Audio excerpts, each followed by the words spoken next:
Unatafuta suluhisho za kuepuka kadi za makaratasi? Well, nina habari njema kwa ajili yako. Invite Pro ipo kwa ajili yako. Tunakuletea kadi za kielektroniki smart na za kisasa ambazo utatuma kadi za mwaliko na michango kwa njia ya WhatsApp na SMS. Na hizi ni huduma zetu.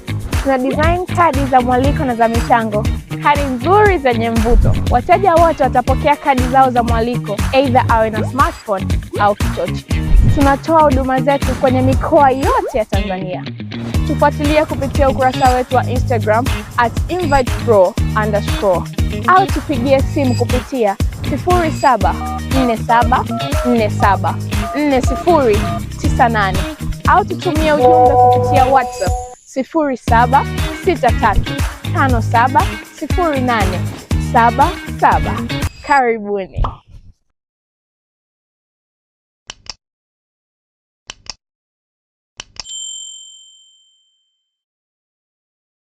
Kiwanda cha kuzalisha nondo cha Hanjin Steel Tanzania Limited kilichopo Kisamvule, wilaya Mkuranga, mkoani Pwani kimefungwa kwa muda baada ya naibu waziri wa ofisi ya makamu wa rais, muungano na mazingira, Mheshimiwa Ruben Kwagilwa kubaini ukiukwaji wa sheria za mazingira pamoja na kukutwa kwa risasi ambazo hazijatumika ndani ya eneo la kiwanda hicho.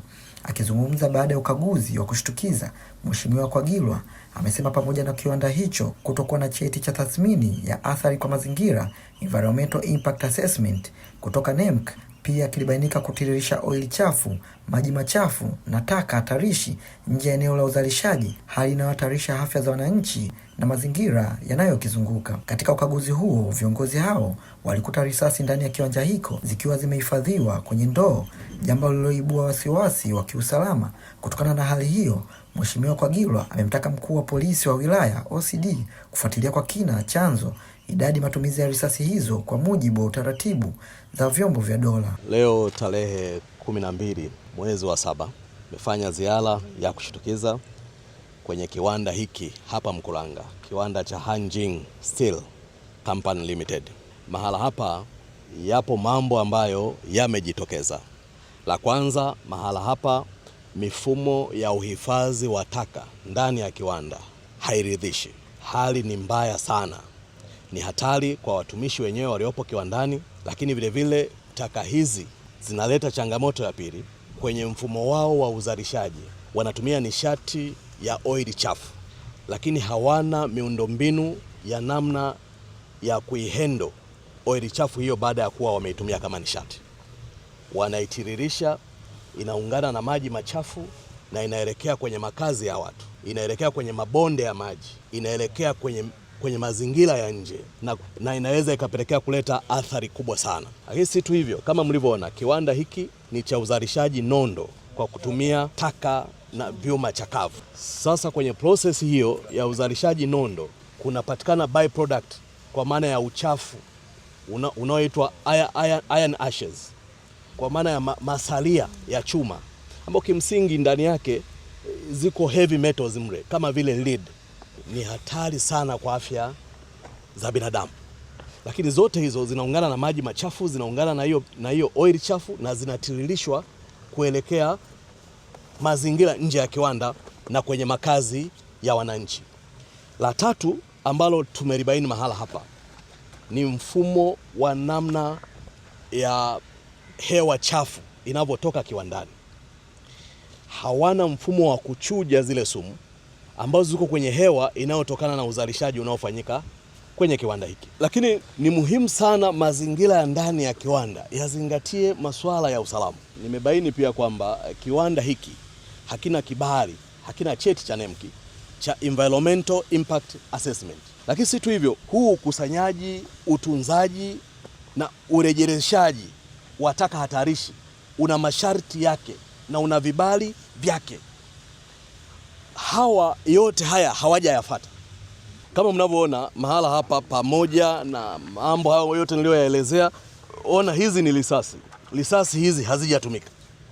Na hapa tumezikuta kwa uchache. Huwezi ukajua ni risasi kiasi gani zinakuwepo hapa. Wana matumizi gani nazo? Hatuwezi kujua. Sasa bahati nzuri kamanda OCD uko hapa. Hili lifuatilieni kwa taratibu zenu za kiusalama. Sasa ninayo maelekezo yafuatayo. La kwanza, NEMC kanda hii huku pamoja na mkurugenzi mkuu wetu mtendaji, mkurugenzi wa NEMC upo hapa leo. Maeneo yote ya aina hii, kwa maana ya viwanda vyote vya namna hii, havipaswi kuwa na sura hii. Na mimi nimeshangaa sana, mlikuwa wapi mpaka sasa hali imefika hivi namna ilivyo. Na mimi niwashukuru sana watu wako, wameeleza kwamba several times wamekuja hapa wanazuiliwa kuingia. Mara nyingi wamefika hapa vijana wetu, wakaguzi wetu, maafisa wetu wanazuiliwa kuingia. Na wakiingia hawapewi ushirikiano. Watu hawa kwa maana ya wawekezaji hawa wenzetu wenye kiwanda hiki, ndugu zetu hawa wakiitwa ofisini hawaji. Ndio maana nikasema nitakuja hapa siku ya leo kwa kushtukiza. Na nimekuja na hali niliyojionea mahala hapa. Ninaelekeza kwamba shughuli zote za uzalishaji mahala hapa zisimame. Kwa maana tusimamishe habari ya utiririshaji wote unaofanyika hapa, tusimamishe habari ya hewa chafu yote inayotoka kwenye kiwanda hiki. Mheshimiwa Rais Daktari Samia Suluhu Hassan ametupa dhamana ya kuyasimamia mazingira, na sisi tuna wajibu wa kuilinda Tanzania ya leo na vizazi vijavyo. Swala la mazingira ni swala la afya, swala la mazingira ni swala la uchumi, swala la mazingira ni swala la usalama wa nchi. NEMC, hakikisheni mnatekeleza maelekezo haya niliyowapa. Sheria inawaruhusu, sheria yetu ya mazingira sura 191 kuanzia kile kifungu cha 195 mpaka 198. Simamieni hilo. Mheshimiwa Naibu Waziri, tumetumia nguvu nyingi sana, kwanza kuelimisha, kutoa onyo, na hawamekuwa wakaidi kwa kipindi kirefu. Uwekezaji wa namna hii, Mheshimiwa Naibu Waziri, si safi, si salama, na inatishia uhai wa Watanzania pamoja na viumbe vile ambavyo havina wa kuwasemea. Tunaweza tukawa tunapata mapato kutoka kwenye tozo au kutoka kwenye kodi, lakini fedha hiyo tunayoenda kuipata kama taifa inaenda kumnufaisha nani, ili hali wananchi, hali yao ya afya, hata uhai wao uko hatarini. Kutokana na ukiukaji huo, Mheshimiwa Kwagilwa ameamuru shughuli zote za uzalishaji katika kiwanda hicho kusimamishwa mara moja hadi kitakapotekeleza matokeo yote ya kisheria ya NEMC. Mtazamaji na mfuatiliaji wa Washindi Media, usisahau kusubscribe, comment, like na share ili uendelee kupata taarifa zetu.